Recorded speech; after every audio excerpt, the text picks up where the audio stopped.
because of this pandemic, we were forced to go from actual classroom teaching to the virtual classroom teaching. And for that reason, we opted for an online mode of teaching through Google Classroom.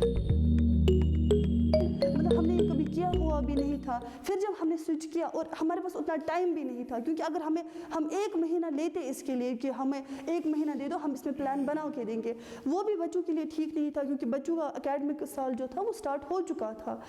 So the students, young learners are very much excited in this creative, innovative thing. So I think this, for now, this option, this online mode is better option. हर कोई जो difficulty है ये सिर्फ मिजरीज़ और tragedies नहीं लेकर आती, बल्कि हमें बहुत कुछ सीखने का मौका देती है। और हमने ये सीख लिया कि हमें डिफ़िकल्ट सिचुएशंस में कैसे खड़ा रहना है और अपने मिशन को, ये जो तालीमी मिशन है, इसको आगे लेकर जाना है।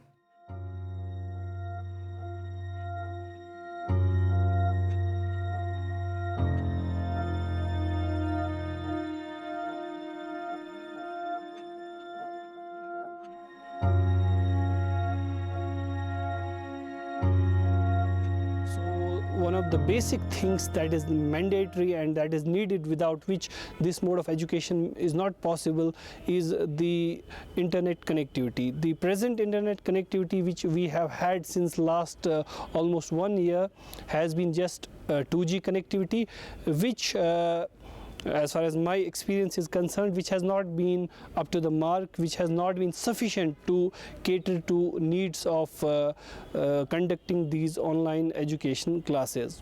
Students usually claim कर रहे थे कि हमारे पास सेल फ़ोन नहीं है, या कोई कहता है कि वो उतना मतलब जो स्मार्टफोन्स नहीं है, हमारे पेरेंट्स एफर्ट नहीं कर सकते हैं।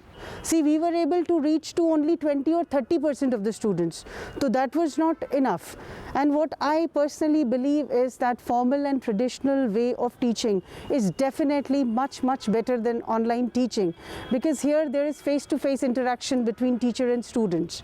And it's not only that we have to just give them the knowledge of the academic subjects and we just have to help them to pass the examination, but it is actually the all-round development. We need to develop them emotionally, physically, socially, mentally, and for that I think formal schooling is must, and nothing and no online teaching can replace the offline mode of teaching.